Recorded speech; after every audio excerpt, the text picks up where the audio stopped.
संतों का दर्शन करने से ही नष्ट हो जाता है। ये कथा आज हमारे बीच में इतनी दुर्दशा हो रही है, इस कथा की देखकर बहुत दुख होता है। लेकिन परम पूज्य गुरुदेव के मुखारबिंद से जो आप शास्त्रीय पद्धति से कथा सुन रहे हैं, ये बहुत दुर्लभ है। पाखंडियों ने इस कथा को दुर्दशा कर दी है। पाखंडी किसे कहते हैं? पालना चत्रि धर्मो पाशब्देन निगद्यते तम खंड्यति ते अस्मात् पाखंड्यस्तेन। जो वेदों का खंडन करे, वेदों को न माने, उसे पाखंडी कहते हैं। लेकिन ऐसे सुदुर्लभ कथा आप लोग श्रवण कर रहे हैं। ये तो कथा एक संगम है। इसी प्रकार हम संगम के तट पर कथा श्रवण कर रहे हैं। कैसे जानेंगे? और राधा कृष्ण स्वरूप के ही तट पर श्रवण कर रहे हैं। आपके मन में विचार आएगा कि राधा कृष्ण की द्रव्यभूत स्वरूप कौन सा है? ये जो गंगा मैया है, ये साक्षात राधा कृष्ण है। जिस तरह अध्ययन में हुआ था, प्राप्त हुआ कि देवी श्रीमद देवी भागवत पुराण में ऐसा वर्णन आया है कि जब नारद जी बद्रिका नाथ गए और वहां नर नारायण से प्रश्न करते हैं कि गंगा मैया की उत्पत्ति कैसे हुई थी, तो नर नारायण कहते हैं, नारद जी कहते हैं कि कोई कहता है कमंडल में, कोई कहता है शंकर जी के जटाओं से निकली। आप इसका सही सही विवेचन करिए। तो नर नारायण कहते हैं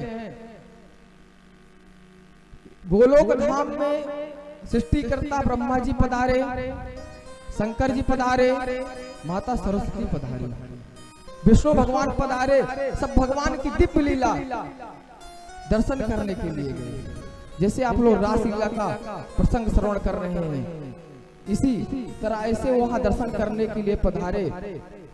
तो कहते हैं आप बताइए गंगा जी की प्रादुर्भाव कैसे हुआ? तो नर नारायण कहते हैं तो सब देवी देवता पधारे गोलोक धाम पर और देख रहे भगवान की लीला। तो सब जब भगवान विष्णु ब्रह्मा देखे शंकर जी पधारे हैं, तो कभी जब विद्वान के बीच में बैठा रहता है तो विद्वान ही विद्वान को समझ सकता है। अब शंकर जी विद्वान और सृष्टि के पालन संहार करता है।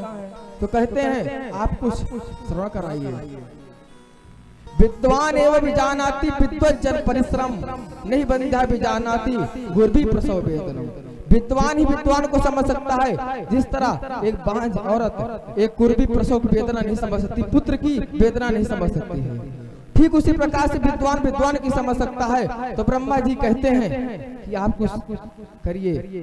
तो फिर उसके बाद शंकर जी ने संगीत के माध्यम से सुनाते हैं। तो राधा कृष्ण सुनते सुनते द्रवीभूत हो गए, पूरे गोलोक धाम में गंगा जी रूप में प्रकट हो गई। अब गंगा जी जाए तो कहां? तो उसके बाद पुनः राधा कृष्ण को गंगा जी का रूप धारण करना पड़ा। ये है गंगा जी का महत्व। कलयुग में हमारे सिर्फ 6 अंग हैं, गीता, गंगा, सर्वप्रथम क्या है? गीता। गीता हम श्रवण करें। कलयुग में कोई एक अंग है सिर्फ गीता, और दूसरा अंग क्या है? गंगा। गीता, गंगा तथा विष्णु, श्री भगवान का नाम संकीर्तन है और कुछ नहीं है। एकादशी व्रतं चैवा सप्तमम ना कलयुगे। एकादशी व्रत और अश्वत्थ मतलब पीपल का वृक्ष, कपिला गाय, तो उसी में गंगा जी हैं। आप सिर्फ गंगा जी का सेवन करिए, इसी से आपको मुक्ति हो जाएगी। आप लोग परम पूज्य श्रद्धेय श्री सद्गुरुदेव भगवान के मुखारबिंद से श्रवण करेंगे। आप लोग श्रवण करिए। वाणी को विराम करते हैं। बोले सद्गुरुदेव भगवान की जय। जय श्री राधे श्याम। बहुत बहुत साधुवाद विभिन्न रत्नाचार्य जी जो वृंदावन में विगत